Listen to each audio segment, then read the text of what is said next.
જય મિત્રો, હું મિલન વરિયા. આપણી આ ચેનલ લર્ન ટુડે લીડ ટુમોરોમાં તમારું બધાનું હાર્દિક સ્વાગત છે. તો આપણે કંઈક વાત કરતા હતા ભારતના બંધારણની, અને એમાં ઓલરેડી આપણે 5 ચેપ્ટર છે એ કમ્પ્લીટ કરી નાખ્યા હતા. અને આજે ચેપ્ટર 6 એનો ઓલરેડી એક લેક્ચર થઈ ગયો છે, અને લેક્ચર 2 આજે છે. તો આપણે ચેપ્ટર 6માં વાત કરતા હતા બંધારણીય સુધારાની, બરોબર? કે બંધારણીય સુધારા છે એ ક્યાંથી લેવામાં આવ્યું, બરોબર? કયા દેશની કમ્પેરિઝન કરવામાં આવી હતી. આપણે જોયું હતું કે બ્રિટન જેટલો સહેલો નથી ને અમેરિકા જેટલો અઘરો પણ નથી, અને દક્ષિણ આફ્રિકામાંથી આ બંધારણીય સુધારાનું ટર્મ લેવામાં આવ્યું હતું. અને એમાં જોયું હતું કે કયા કયા મુદ્દા છે એમાં સુધારો કરવો હોય તો સામાન્ય બહુમતી જોઈએ, અને 368 પ્રમાણે અનુચ્છેદ 368 પ્રમાણે સુધારો કરીએ તો કઈ બહુમતીની જરૂર પડે એની આપણે કંઈક વાત કરી હતી. તો એમાં આપણે આગળ કન્ટિન્યુ કરીએ. તો બંધારણીય સુધારો છે એ 368 પ્રમાણે કરવો છે, બરોબર? બંધારણનો ભાગ 20 અનુચ્છેદ 368 એની પ્રમાણે સુધારો કરવો છે. તો એની કંઈક પ્રોસિજર છે, બરોબર? આખી પ્રક્રિયા છે કે 368 પ્રમાણે કંઈ પણ સુધારો કરવો છે તો કઈ રીતે થાય.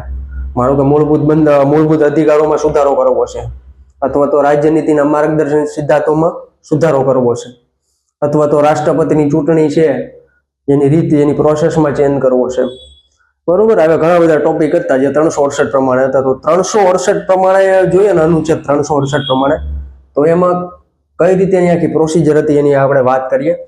કે ભારતીય બંધારણમાં સુધારાની પ્રક્રિયા, બરોબર? બંધારણ સુધારા માટેનો ખરડો સંસદમાં જ લાવી શકાય, વિધાનસભામાં નહીં.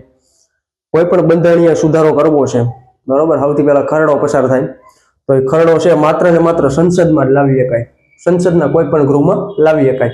એવું નહીં કે ગમે એ રાજ્ય છે એ બંધારણનો સુધારો કરીએ કે રાજ્યની વિધાનસભામાં છે એ ખરડો પસાર થાય, અથવા તો વિધાન પરિષદમાં પસાર થાય, એવું ના હોય.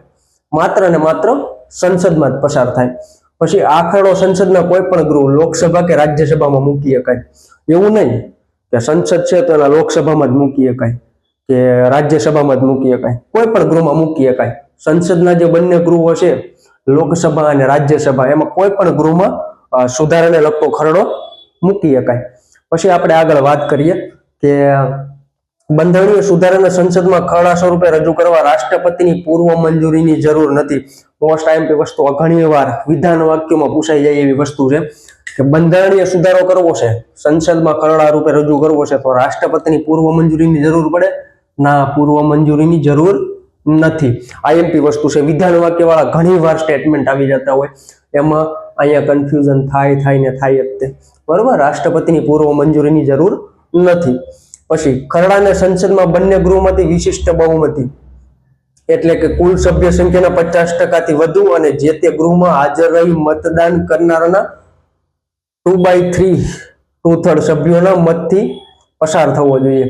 હવે સંસદમાં આપણે આગળ બહુમતીનું આખું ચેપ્ટર આવશે, એમાં બહુમતીઓ વિશે વાત કરશું કે સામાન્ય બહુમતી શું છે, વિશિષ્ટ બહુમતી શું છે, બરોબર?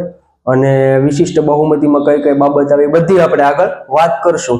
તો સંસદમાં ખરડો પસાર કરવો હોય બંને ગૃહમાંથી તો વિશિષ્ટ બહુમતી જોઈએ, બરોબર?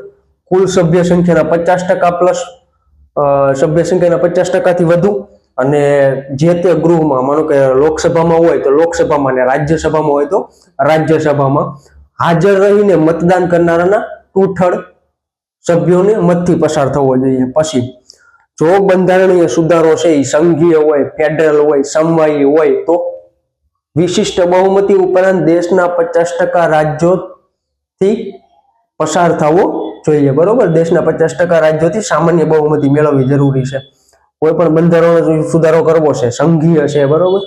સંઘીય મતલબ કેન્દ્રને લગતો છે, સમવાયી છે, ફેડરલ છે, તો વિશિષ્ટ બહુમતી ઉપરાંત દેશના 50% રાજ્યોની સામાન્ય બહુમતી, કઈ સામાન્ય બહુમતી મેળવવી જરૂરી છે. પછી આપણે આગળ વાત કરીએ કે બંધારણીય સુધારો બંને ગૃહમાં અલગ અલગ પસાર કરવો પડે, બરોબર? એવું નહીં કે ગમે એક ગૃહમાંથી પસાર થઈ ગયો એટલે ખરડો કાયદો બની ગયો અથવા સુધારો બની ગયો, એવું નહીં. જે તે ગૃહમાંથી ગમે એ ગૃહમાં તમે લાવી શકો, પણ પાસ તો બંને ગૃહમાંથી કરવો પડે. એવું રાજ્યસભામાં માનો કે ખરડો લાવ્યા છે, બરોબર, ગમે બંધારણીય સુધારો કરવો છે, એનો લોકસભામાં અલગથી પસાર કરવો પડશે. બંને ગૃહમાંથી પસાર થઈ જાય પછી જ ખરડો કંઈક કાયદો બનતો હોય. ક્યારે બંને ગૃહમાંથી પસાર થાય, રાષ્ટ્રપતિની સાઇન લાગે અને પછી ખરડો છે કાયદો બનતો હોય, સુધારો બનતો હોય. તો બંને ગૃહમાંથી અલગ અલગ પસાર કરવો પડશે. હવે બંને ગૃહમાં મતભેદની સ્થિતિ થાય એવું માની લઈએ કે લોકસભામાંથી પાસ થઈ ગયો ખરડો, રાજ્યસભામાં અટકવું હોય કે બરોબર, તો એના લીધે એવું ના બનીએ કે બે ગૃહમાં મતભેદ થયો તો એવી સ્થિતિમાં બંને ગૃહોની સંયુક્ત બેઠકની કઈ જોગવાઈ નથી ભારતના બંધારણમાં કે બંને ગૃહોને ભેગા કરી અને ખરડો છે આપણે કાયદો બનાવી દે, એવી કઈ જોગવાઈ નથી. સંયુક્ત બેઠકની કોઈ જોગવાઈ નથી. આ આઈએમપી વસ્તુ છે. પછી બંને ગૃહમાંથી ખરડો પસાર થતા રાષ્ટ્રપતિને સહી કરવી પડે છે. એમાં પોકેટ વીટો યુઝ કરી શકતા નથી. હવે લોકસભા અને રાજ્યસભામાં ખરડો પસાર થઈ ગયો, બરોબર, ખરડો પસાર થઈ ગયો અને પછી રાષ્ટ્રપતિ પાસે જાય તો રાષ્ટ્રપતિને કમ્પલસરી એમાં સિગ્નેચર મારવી પડે. એ ત્યાં પોકેટ વીટોનો યુઝ કરીએ કે નહીં. આપણે અલગ અલગ જે રાષ્ટ્રપતિ પાસે જે સત્તાઓ છે, બરોબર, વીટો પાવર છે, એની આપણે અગાઉ આખું ચેપ્ટર એનું જોશું. તો અત્યારે એટલું યાદ રાખો કે કોઈ પણ સુધારો કરવો હોય, ખરડો પસાર થઈ જાય બંને ગૃહમાંથી, રાષ્ટ્રપતિ પાસે જાય તો રાષ્ટ્રપતિને પોકેટ વીટો યુઝ કરવાની પરમિશન નથી અને કમ્પલસરી એ ખરડાને મંજૂરી આપવી જ પડે છે. પછી આપણે આગળ વાત કરીએ કે બંધારણીય સુધારાઓ, અલગ અલગ જે બંધારણીય સુધારા આપણે વાત કરી હતી કે ટોટલ 105 બંધારણીય સુધારા થઈ ચૂક્યા છે અને એમાંના 101 સુધારા છે સામાન્ય બહુમતી વાળા છે અને બીજા છે 4 સુધારા એ અનુચ્છેદ 368 મુજબ થયેલા છે. તો આપણે આજથી બંધારણીય સુધારાઓની વાત કરશું. તો એમાં જે આઈએમપી છે ને અને જે સારી એવી ઇમ્પોર્ટન્ટ વસ્તુ જાણવા જેવી છે એ હરેક સુધારા આપણે અહીંયા 1 by 1 કવર કરશું. તો બંધારણીય સુધારામાં પહેલો બંધારણીય સુધારો ક્યારે આવ્યો હતો? 1951માં. હવે આમાં કઈ બાબત હતી તો કે અનુસૂચિ 9 જમીન સુધારા લગતા અધિનિયમો ઉમેરાયા. મોસ્ટ આઈએમપી વસ્તુ કે પહેલો બંધારણીય સુધારો અથવા તો પહેલા અનુસૂચિ કેટલી હતી? 8 હતી. અત્યારે કેટલી છે? 12. તો 9મી અનુસૂચિ છે ને એ કઈ હતી? જમીન સુધારાને લગતા અધિનિયમો છે એમાં ઉમેરવામાં આવ્યા. જમીનમાં કાંઈ પણ સુધારો કરવો હોય તો એના માટે અનુસૂચિ 9 છે એ એડ કરવામાં આવી. એટલા માટે કયો સુધારો લાવવામાં આવ્યો? પહેલો બંધારણીય સુધારો. ક્યારે? 1951માં. પછી આપણે આગળ વાત કરીએ કે આ સુધારા અંતર્ગત સામાજિક અને આર્થિક રીતે પછાત વર્ગોના કલ્યાણ માટે રાજ્યોને સત્તા આપવામાં આવી કે સામાજિક અને આર્થિક રીતે જે પછાત વર્ગ છે એને ઉન્નત કરવા માટે, એના વિકાસ માટે રાજ્યને સત્તા આપવામાં આવી. પછી અનુચ્છેદ 19 વાણી સ્વતંત્રતા પર અમુક પ્રતિબંધો મૂકવામાં આવ્યા. હવે આપણને બહુ બધી સ્વતંત્રતાઓ આપેલી છે, આપણા બહુ બધા અધિકારો છે, બહુ બધી ફરજો પણ છે, તો એ આગળ ચેપ્ટરમાં આવશે. અને અનુચ્છેદ 19માં વાણી સ્વતંત્રતા પર અમુક પ્રતિબંધો મૂકવા માટે અમુક વસ્તુ છે એડ કરવામાં આવી. કઈ? લોક ઓર્ડર. ગમે લોક ઓર્ડર પાસ થાય તો એનું પાલન કરવું પડશે. એમાં પછી એવું ન લે કે હું સ્વતંત્ર ભારતનો નાગરિક છું. બેસ્ટ એક્ઝામ્પલ કોરોનામાં એવું ના કહીએ કે હું સ્વતંત્ર ભારતનો નાગરિક છું કે મારે જ્યાં હરવું છે, જ્યાં ફરવું છે હું ફરી શકી, મને કોઈ રોકી નહીં શકે. એ લોક ઓર્ડર છે, એ માનવો પડે, બરોબર. એ પેલા બંધારણીય સુધારામાં ઓલરેડી આપેલું છે.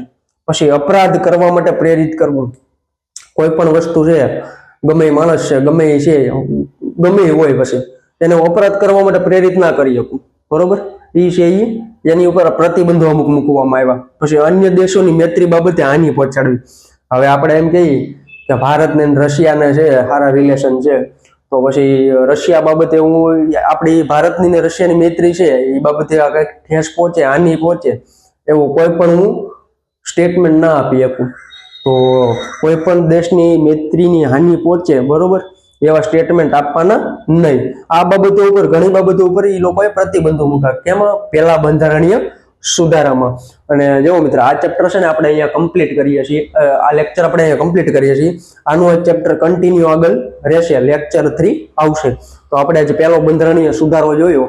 અને જો મિત્રો, તમે આ ચેનલ ઉપર નવા હો તો આ ચેનલને સબસ્ક્રાઇબ કરો, બેલ આઇકન દબાવો, લાઈક કરો અને મિત્રો સાથે શેર કરો, જેથી કરીને અહીંયા કોઈ પણ અપડેટ આવે તો એની માહિતી તમારા સુધી પહોંચી રહી. તો આનું ચેપ્ટર આપણે કન્ટિન્યુ કરશું આગળ અને હવે પછીનો લેક્ચર 3 આવી જશે.